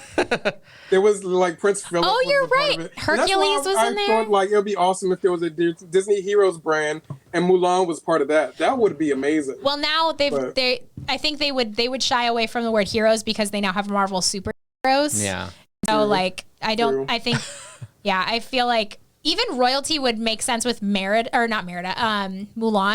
because she was deemed like kind of a protector of China by the king or the emperor. So like she is now inducted into kind of like the royal family. So I could see that more as opposed to princess. Rickety Gat says, how about our best characters brand? How about strong characters, a Disney brand? I do like the royalty brand because that kind of keeps it I like royalty in terms of like trademarked here. Please give me royalties for royalty. That keeps in the same vein of like princess. It's like, you know, like having a castle and all this stuff, but it makes it a little more broader and not so specific to you're a female kind of thing. It's just everybody can be royalty and they can induct anybody they want into it. And they could actually make a big deal about it, continue to make a deal about inducting royalty into the Disney Royal brand or whatever. Family, yeah. They love family. Disney Royal Family, boom. Like, and in that case, like Anastasia and Gisela could be in there. Like, give us them. I mean, if you guys saw the best non-original Cinderella film, Cinderella 3, A Twist in Time, great film. Anastasia in those sequels is the best thing that came out of the Disney sequels. Yeah, she has a brain. Like she has a conscience. She's amazing. We love Anastasia. But yeah, I don't know where we're at in this anymore. Black Collier says, how about our most marketable brand? That'll work. Disney Daddies, says MK. There is a Disney Daddies brand, trust me. King Triton is right there. And then Rickety Cat says, we are family. We will now rule over how you wear your hair. Yep. They already rule over how I wear my hair. They do. That's why it has to look natural. I'm a brunette. So speaking of royalty, how about of royalty, those leaders, your leaders? Look at that transition. Anna and Elsa. It's less of a transition when you point it out. So, just saying. Okay, so with the leadership and the caring leaders, Anna and Elsa, going back to Frozen 2, my favorite Disney film right now. Anna and Elsa taking the initiative to seek out actually how to solve the problem just speaks volumes, because a lot of the times, like even like leaders in the real world, they send out other people. They send out, disposable people, not them, because they're so important. But Anna and Elsa's literally like, I'm going. Fight me. And Anna's like, I'm going with you. Fight me. And then Kristoff's like, and then she's like, Kristoff, we need your stuff. And he's like, I'm coming. And they're like, fine. Because he has a wagon. They don't have wagons, even though they run the kingdom. They don't own wagons. Great. But I like that they actually take the initiative to go do it themselves, as opposed to sending someone else who's more disposable than they could be as royalty. Hey, pulled it in there. What did I write here? Oh, and fun fact, Arendelle it's a real place in, I believe, Norway. It's the name of an actual little town in Norway, which is getting a ton of tourism. And I think it has like 800 or 1,000 people living in it, but it sees 10,000 people per day that come to it. That's crazy. Isn't that insane? But it's located in Norway. Correct me if I'm wrong, chat. Research if I'm wrong, chat. But it's in Norway, which is in Scandinavia, which is the happiest and most content region of the world from polls that have been conducted. And it shows through this film because they have good leadership and they have leaders that actually care about them and care about the society as a whole. And that's true to how a lot of the Scandinavian countries do their business is like, and I'm not an expert by any means on Scandinavian culture or government, but I honestly believe that's why they probably have the highest like satisfactory life rating in that area, is because of like how they conduct their business and actually caring about the people as a whole as opposed to individuals. I want to jump in and just, since you talked about how this is a real place and about being cultural experts, I want to talk about the thing Disney did in the production of this movie that has never been done before, that I hope is continued to be practiced throughout Hollywood filmmaking, is that Disney actually contacted and made a contract and a treaty with the indigenous people that they were representing in this movie to make sure that they got their culture correct. Yeah. Oh, wow. I didn't know that. Yeah, they did. What's it say again? I didn't know that. That's cool. You did know that because I've talked about it on our show before. Oh, I blank out. So I forget their name. We have this thing called, what do we call it? Stream amnesia? Oh, streamnesia. Stream amnesia. We forget things that happen in streams. As soon as the stream is done, it's gone. It's gone. Out. Gone. Out the window. I don't know what happened. That's like literally when we do the D&D shows, every time we start new shows, like what happened last week? We don't know. I have no idea. Don't know. Please walk me through it. Rickety Cat says, hashtag, we talked about this. Exactly. No, they actually created a treaty and had indigenous experts, not like experts on the indigenous people, but the actual indigenous people themselves were part of the filmmaking, and they actually, allowed Disney to use their culture. And also part of the treaty was that Disney would give back to the culture so that they could, so they're not being used for the movie, but it's a give and take. And Disney actually, I think, created, I don't know if they gave royalties to them or created something, but there was some sort of back and forth. There's a give and take. Cool. The people, the actual people that the North Uldra are based on are called the Sami, S-A with an accent, M-I, the Sami people. Yeah. One of them. On cameras. So I hope that more movies, like it's unheard of for Disney to do something like that. I hope that more movies that want to use, indigenous culture. Because one, if you are contacting straight, directly with them, you can get it right. You don't have to bullshit. You don't have to apologize later. I think those people aren't being appropriated. They're actually a part of the process. They learned their lesson from Coco and the issues they went through with that. Yes. Because that was terrible. Yeah, if they ever decide to do a live action Pocahontas, they better do this. They better have like experts and talk to the actual people. I don't think they'll ever nervous about doing that. I'm like, she better be 14. John Smith better be 25. I mean, because all the changes they had to do with Mulan, there's some changes that they would have to do with Pocahontas to make it correct. Yeah. Let's talk about the main and overarching theme of both Frozen films. Okay. Self-discovery and acceptance. Woo. Yay. Woo! That's the dance of the self-discovery and acceptance dance. So, bullet points that I wrote here. I'm just gonna read. Ready? This is boring now. Elsa spent like literally the first movie finding herself, even though, as shown in her Water Has Memories, that it embarrasses her because she went so extreme. Like her pendulum swung so extreme to like that moment where she's like, "Here I stand," and she's like, "Oh." Sorry, I did that, everyone. I feel like it's a nod to like also like the people who the Frozen franchise impacted, like we mentioned before at the very beginning of the stream, is like we were so saturated with Frozen. It's like, oh, we're sorry we did that. Like I like to think that was in the brain of like whoever decided that choice was going to like get passed. Like, thank you to whoever executive okayed that, because it's hilarious. But like it shows that like sometimes to find ourselves, we have to like go to the extreme and then come back to the middle to actually find who we actually are. Because that's what she did. She was like, I've been isolated and I've been trying to do these things. Screw it, I'm leaving. Bye. I'm going to go isolate somewhere else. Oh, wait, I need my sister and I need love.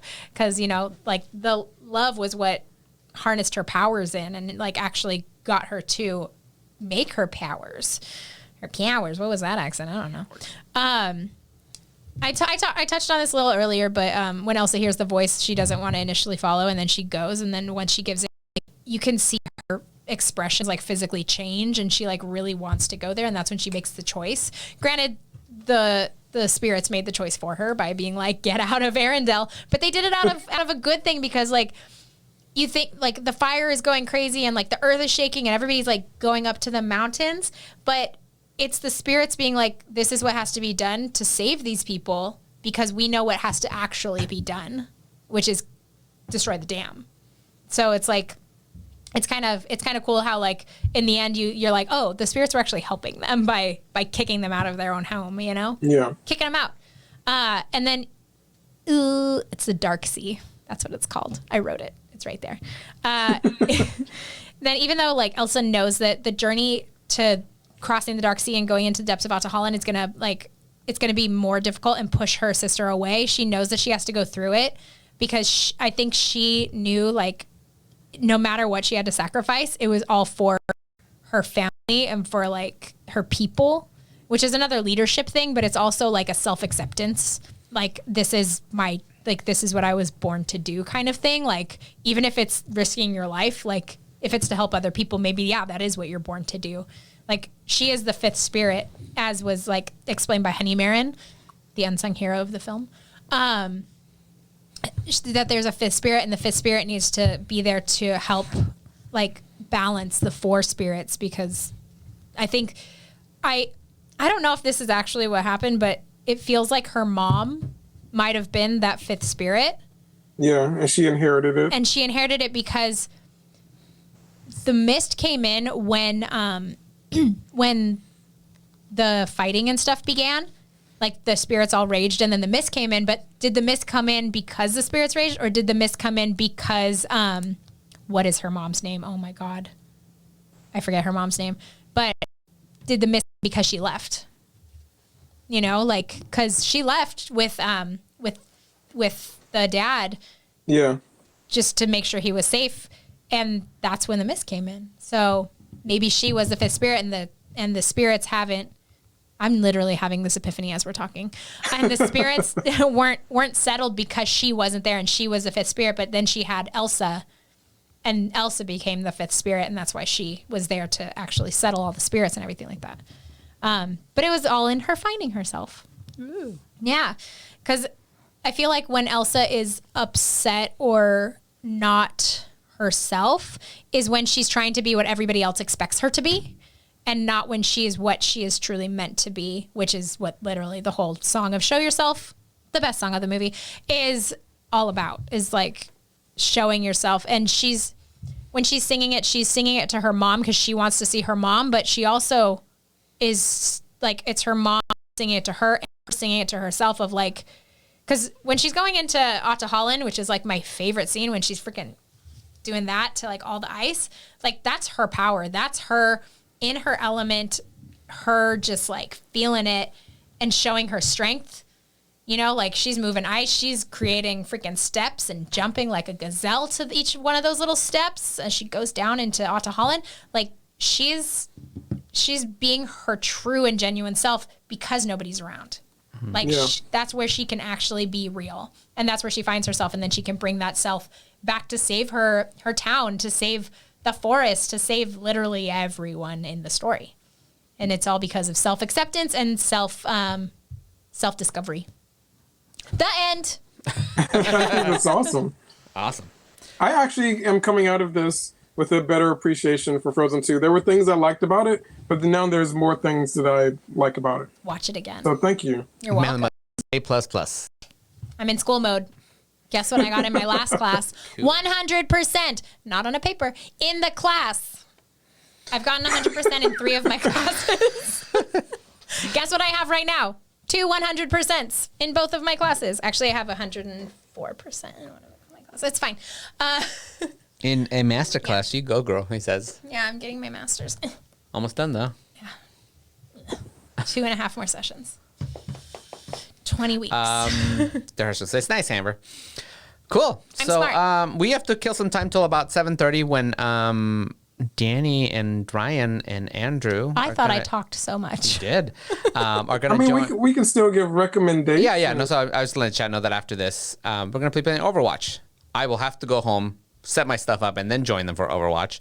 But we're going to hang out for the rest of the evening and hang out and play some video games. Probably just play Overwatch for all. Animal Crossing by myself. Amber will be there playing Animal Crossing. You can also play Overwatch.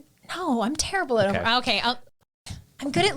Yeah, He's mainly my only we're one. playing Overwatch Maybe on PlayStation 4. So Maybe if you I'll have play. PlayStation 4, we might have room to add at least one person to I'll the play. thing. I'll play. Well, Manly Mutt wants to play. Okay, if Manly he Mutt's said gonna play. Obu. He said Obu. No. Sorry. Okay, maybe I'll play. I'll decide later. He has. He said PC Master Race. Didn't we talk about people this is thinking it was different. superior? This is Okay, different. sorry. This is computers. There's an ongoing argument about PCs and PlayStations. I like and consoles. I like them both. I like both PC and Mac. But this is not called computerphilia. Anyways. It's called cinephilia. So we're gonna be doing that. So yeah, let's go on recommendations. You first. Yeah, you knew this. No, I didn't. You know this is a thing. No. I didn't specifically tell you, but you know this is a thing. Okay, I'm going to recommend that you all go watch Frozen 2 on Disney Plus or on 4K Blu-ray or on streaming or digital, anywhere. I own it on all platforms. I do. You say want me to go first? Well, So you go first. because Will didn't think of anything either. Well, I pulled something up, but I'll can go go first. now. I almost gave it away earlier because I came with this as my idea, but we talked about it a little bit. So we were talking about the free streaming stuff. One of the things that I think I might do is Broadway HD. I think it's called BroadwayHD.com is doing their free. They're doing a 7-day free trial, and they have a lot of Broadway shows. It's mostly a lot of old stuff and a few newer small things. So none of the like huge Broadway shows, but it's a good way to catch up with some like Broadway shows that you've never seen. They have a lot of good stuff on there, so I would check them out. They have a 7-day free trial, and even if you want to, it's I think $8 for a month. So if you want to do a whole month's worth of Broadway shows and stuff, I would check BroadwayHD.com. yeah, that's not a bad price That's at a all. bad price down. You get a bunch of shows out of it. It's particularly all those shows that you've never got around to watch, you've never seen because they have been around. Hamilton, no, not Aduna. Hamilton. That's her name. Aduna. Aduna. Agnar and Aduna. They have the weirdest names. That's their parents' name. The parents. The mom's name is Aduna. Manly Mutt says Hamilton. I want to see Hamilton. I couldn't see it when it came here. Well, it's coming to So good. theaters next year. Yeah. Yeah, Disney. Who was I forget who bought I it? think Disney. Who knows when anything is coming to theaters? Well, at this yeah, point? now at this point, but at some point, I think it's it was coming to theaters. whoever. I think it was Disney. Whoever point paid soon. for the rights. I think it's coming out in 2021. I believe it is Disney that did that. Yeah, so when right before the show, the original cast started going away. Right before the original cast, basically at the end of the original cast, they filmed the show in like crazy high definition, and so they have a movie version of it that's just a stage show. So they're releasing it. They were holding on to it because it's still, obviously the show's still touring. But earlier this year, late last year, it went up for basically auction to a production company whoever wanted to distribute it in movie theaters. So that's going to be coming. I think it's 2021 when they said that it's finally coming to movie theaters.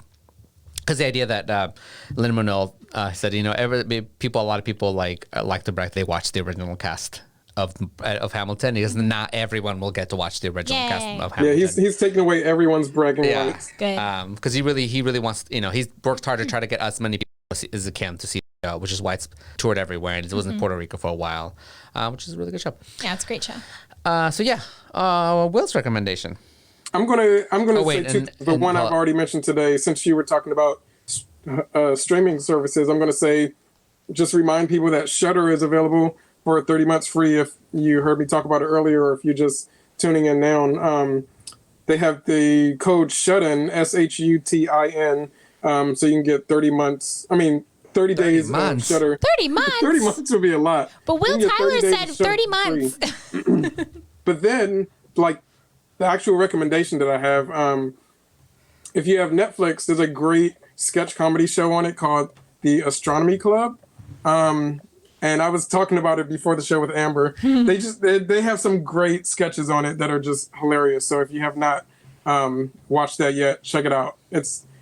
I tried to watch a couple of the sketch shows on Netflix, and this is the one that stood out to me as being actually funny. So, Astronomy Club. Astronomy Club. Awesome. I thought of a recommendation. Okay, go for it. Okay. So one of my recommendations, if you have Netflix, I'll roll off of what Will said. If you have Netflix, there's a movie. Tell me if you haven't seen it, but Will, tell me if you've seen it. What happens when we talk for too long? This is too long. I don't even know what I said. My recommendation is a movie called Mr. Right, and it's starring Anna Kendrick and Sam Rockwell. And it was actually really fun. It's cute. It's from 2017, I think. So it's fairly recent. But Anna Kendrick plays typical Anna Kendrick character, and then Sam Rockwell is a leading man, which you don't see Sam Rockwell do usually. But it's like in a super quirky, fun way, and it's kind of a shoot 'em up spy movie, but like not, because it's also a rom-com. It's a very weird, I don't know what kind of genre that they want to be in, but it was a very fun movie, and I really liked it. Which movie is it I called? love Mr. Sam Rockwell, Right. so I might have You to can check tell that me out. about it. Yeah, I was like, I've never been attracted to Sam Rockwell, and then here he is as a leading man, and I'm just like, please end up together. Please, you're so cute together. Like, it was so weird.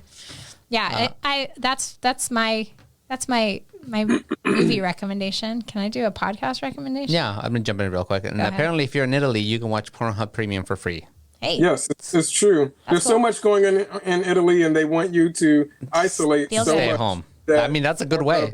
letting you have it. So my podcast recommendation is the podcast I've been listening to for literally the last year and a half straight. And it's called My Favorite Murder. If you don't know it, you're in probably the... I used Crime Junkies this week. Did you use Crime Junkies? They're good too, but My Favorite Murder, those are my girls. Like, they say it on their stream, or on their podcast. They're like, everybody says we're like they're best friends. It's like, no, like seriously, they're the people that I would get along with if I actually knew them. And it's a little scary because like their thoughts are my thoughts, because they talk a lot about anxiety and depression, and they talk a lot about like overcoming like alcoholism and eating disorders and all that fun stuff that like people just don't talk about. They talk about it while also talking about murder and murderers and serial killers and weird history stuff, and using comedy to get through it. And it's so good. And if you like true crime, I think it is or was the number one podcast on Apple podcast for months. Like, it's great. They also have other podcasts on their podcast network called Exactly Right, the Exactly Right podcast network. But I highly recommend listening to it from episode 1 and doing it chronologically. I am still not caught up. I'm about 8 months behind, but I'm getting there because they started like 4 years ago. So I'm getting through it. Crime Junkies is ahead of them. Now. They're currently number 8. My Favorite Murder is the number 11. Okay. Amber, what's the name of it again? Manly Mud is asking. My Favorite Murder. Yeah. If you guys go to iTunes, they're currently number 11. My Favorite Murder with Karen Kilgariff and Georgia Hardstark. Yeah. And Steven. But he doesn't come in until like episode 30. Oh, Manly Mud says, oh yeah, my girlfriend listens to that one. Oh, it's so good. Yeah. Women especially love it because like we have to think about being murdered all the time when we're walking down the street. True. Yeah. And so they talk about that a lot. They're like that podcast and like true crime resonates with a lot of women, and I'm assuming I'm a white woman, so people of color, I'm assuming as well, because it affects you guys too, and Art, I guess, as well as a person of color. I don't know, but like light brown. You're light brown. I'm pale. Pink. I'm pink. But like I feel like white males don't really think about it, even though most of those episodes are about them. which is kind of weird. But like, That's why they're about them. yeah, it's like Because they don't think Pretty about awkward. some Says, I love things true if crime. They do them. true crime's great. Hi, Curly Awkward. My favorite thing is like, it's like, okay, I'm an FBI profiler. What's his profile? White, middle-aged, male. It's like, okay, that's everybody. Every murder ever. Malima, you should tell your girlfriend about Crime Junkie as well if she doesn't listen. If she likes My Favorite Murder, she'll like Crime Junkies. My Favorite Murder tends not to play 911 calls, but Crime Junkies loves 911 calls. If you're comparing them to our shows, My Favorite Murder is more perception check. and Crime Junkie is more solid like it. Yeah. Yeah. I have another recommendation that is actually going to tie our entire show together. Ooh. Have you guys watched Mindhunter on Netflix? Yes. I saw some of it, yeah. Yes. So it's such a good show, and it's all about how We they love created Jonathan. started to analyze serial killers Yeah. and all that. But Yeah, the it's lead about, like, of first it is profiles. Kristoff from Frozen. Jonathan Groff. Yeah. I love him. He's And also King from George Hamilton. from Hamilton. The And original also King from George. Hamilton. So Yeah. like everything comes together Look at with that. Mindhunter, which I strongly recommend. Unfortunately, it's not getting another season. I know. But the seasons that are there already are Very great. good. Yeah. Yeah, I watched the whole first season. It's slow to Yeah, start. you do have to sit. It's not You one have of those to you sit in the sit. background. You have to sit and No, watch. you have to actively The- sit. The However, second season is better than the first one. really? Yes. The first season, that one has Ed Kemper, right? Or Yeah. it has like all the serial killers, but they mainly Yeah. focus on Ed Kemper. The actor that played Ed Kemper, this is kind of a spoiler for My Favorite Murder, the podcast that I just recommended. But the actor that plays Ed Kemper actually comes on one of the live shows that My Favorite Murder did because they loved him so much as Ed Kemper. He's great. He's amazing, and I think he auditioned, and that was going to be like I might be getting stories crossed, but I feel like that was like he auditioned, and he was like going to be done with auditions after that. Like he wasn't getting any parts. Yeah. But I think he's one of those stories where Isn't it's the guy? like, I think is it Manson on that show? Yes. I was about to say, because Ed Kemper comes back in the second season, but also Manson is in the second season, and he's played by the same guy who plays Manson in Once Upon a Time in Yeah. Hollywood. Yeah. So he's great. just so He's like good. going around now playing Manson in different things. yeah. because true crime is hot right now. Yeah, but I love Mindhunter. It's so good, and Jonathan Groff is The just first so season good. is like, it's slow, like you said, because it's setting They're down setting the it up. atmosphere and what's happening. Yeah. But the second season like really picks up. There's a lot that happens in it, and it gets really good. Yeah, I have to And start. it's David Fincher. We love David We love Fincher. David. Melly Met says, "Can I make a true crime Netflix special recommendation Yes, that hits here at home?" Yeah, sure. Tell us. do it. There's a delay, so we'll wait. Tiger Man, Murder, Mayhem, and Madness. Ooh, Story I've of been Joe hearing Exotic. about it. I haven't watched it yet, but I've been hearing Tiger. crazy stories about that show. okay, I might have to watch. I was actually Yeah. looking for true crime stuff yesterday when I was bored. I was like, something. I love true crime. And then I got distracted by Animal Crossing. Animal Crossing. Let's recommend Animal Crossing. If you have a Switch, spend that $60, or I think Walmart had it for $50. I don't know if they No, still I think it have was only it. the first day. Only the first It day. is. Too It bad. is $60 worth the game. Some games aren't. great. This one is. Yeah, it's very cute. British Cooper says just binged it. Nice. It was freaking insane. That's good. I also want to recommend. Now we're just saying things we like. Everybody gets says, Yeah, wait, we're Animal Crossing is going true to be crime. good for recommendations for like a month now. Yeah. Yeah. I want to recommend. What did you guys already recommend? The Don't Fuck with Cats. Oh no! Don't fuck fuck with with cats on Netflix. Watch it's so it. good. We did watch that. It's Dave really and I good. watched that. It is not what It's- you think it no. is. You watch it. And No, you're it's like, not what you think it is And then at it all. goes, huh? Like and it then starts you're like, there a little bit, and then it gets more. Yeah, It's it's great. It's really weird. good. It's only like 6 episodes. I think, something yeah, like- it's like 5 or 6. You can totally sit It's down in small. like a little while and watch it. But it'll draw It's you funny in. because when you first start that one, you think it's going to be over in like an episode. Like, Yeah. what else could possibly happen? Like Yeah. the first And more episode, things just keep happening. Yeah. And you're like, oh my god. the Yep. first episode is basically about what it sounds like, and then it like And then it goes to the right, and then to the left, and then straight again. British Cooper says it. I thought it was about asshole vigilantes. It is kind of, but it's more than that. But it is a little bit of vigilantes. It's called Sofa Sleuths. DS15 says, "Don't fuck with cats." Is crazy good. It's so good. But it's also like it's well made. Like Yeah. it's well produced, and I always appreciate a well produced show. I don't care what it is. Like make it and it's well definitely produced. produced as a docu-entertainment kind of a thing. Docutainment. It's got cliffhangers at the end of the episode. It's a little sensationalist, but it's very interesting, and it does kind of give you a little bit on the online sleuths or the vigilante kind of people, kind of a little bit insight into them, and how some of them they actually kind of fell into it accidentally. It wasn't what they were necessarily doing; it just got bigger and bigger. Yeah.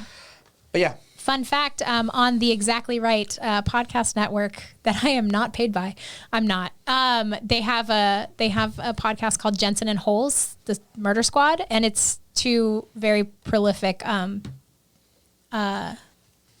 profilers, I think, or detectives. Let's go with detectives. And they tell you of unsolved crimes, and they literally are asking for the sofa sleuths to help solve these unsolved crimes. So it's kind of cool. It's is it Billy Jensen and Paul Holes? If you listen to My Favorite Murder, you will know Paul Holes. Paul Holes is an angel.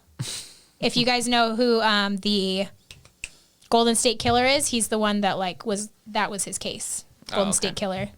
Yeah. Cool. And that's the book that Patton Oswalt's late wife wrote about. And she was huge in that investigation. Okay.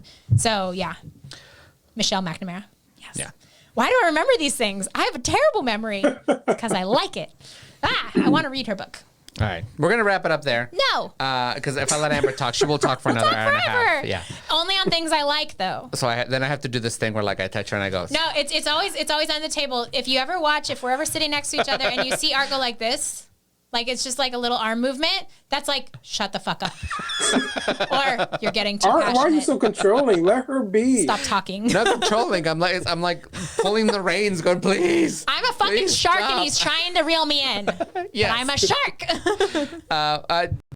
If you guys joined us, Danny and Ryan are going to jump in a minute to do some Overwatch as a group, and then after I clean this up and I head home, I'm going to join them in a little bit. And I think maybe Kenny's joining in, and Andrew Lockerbie might also be there with us. So we're going to play. If there's not a spot for me, I won't play. Yeah, and maybe Amber's going to join us too because I have two PlayStations at home. Bad. So thank you for joining us. We will be back again tomorrow to stream some more Solon's Legacy and some stuff before that, and we're kind of working out our streaming schedule as we're kind of trying to adjust to this. We won't be streaming so much from the studio. Occasionally, maybe one of us will come. We're trying to avoid doing the contact. Occasionally, we have to come into contact to talk about some things, but generally, we're trying to keep streaming separately, social distance from each other. Which is why I'm here via Google. Yeah, but this is kind of your life normally, anyways. Social distance. Yeah, hermit. Isolation has never been a problem for me. The weird thing is that we are going to have to cut off stream because I'm here at the studio and then Ryan's going to start the stream somewhere else. So we're going to cut the stream, hang out for minutes. We're going to be back in just a couple minutes. Or if you don't get a notification, if you do go away and don't get a notification, just check back in literally 15 minutes and we should be back. But we will see you. We will be streaming. We will be back. Cinephilia will be back next Monday. I just realized what I want to do for next week for my birthday stream. Yay. Oh, perfect. Doesn't Picard end this week? Isn't the last episode this week? This is episode 10. So let's do a whole episode on Picard because I think we should discuss it. So this is the thing. Yeah. When I had said that today would be your birthday episode, my idea was that next week we could do all Picard. Well, there you go. So this is perfect. It worked. Yeah. So we'll do that. I have a lot of shit to talk about on this. I know, and I keep wanting to ask you about it, but we haven't had time to talk about it, so we just save it for there because I know you have a lot to talk about too. Yes, and I'm gonna have Dave join us next week too. Yeah, that'd be great. So definitely do binge Picard. If you don't have CBS All Access, go ahead and do the 7-day free trial and binge it. And binge it this week. You guys have time, or if you have time, binge it, and also if you run out of time, do the Star Trek Discovery. Oh yeah, and if you can watch this because we might reference that as well. So tomorrow next week will be spoilery. Granted, spoiler alert, there's not a whole lot that happened. So we're gonna talk about Picard. So we're trying to do a better job of letting you guys know so that you guys can watch things. So Picard, you guys have 1 week to watch Picard. It's only 10 episodes. Some good. Some binge it in one day. Binge it in one day. Then watch Discovery. So we'll be back. We will stream will come back in just a few minutes. Hang in there if you guys can. If not, we'll see you tomorrow. So thank you so much for joining us, and we'll Cinephilia you later. Wait.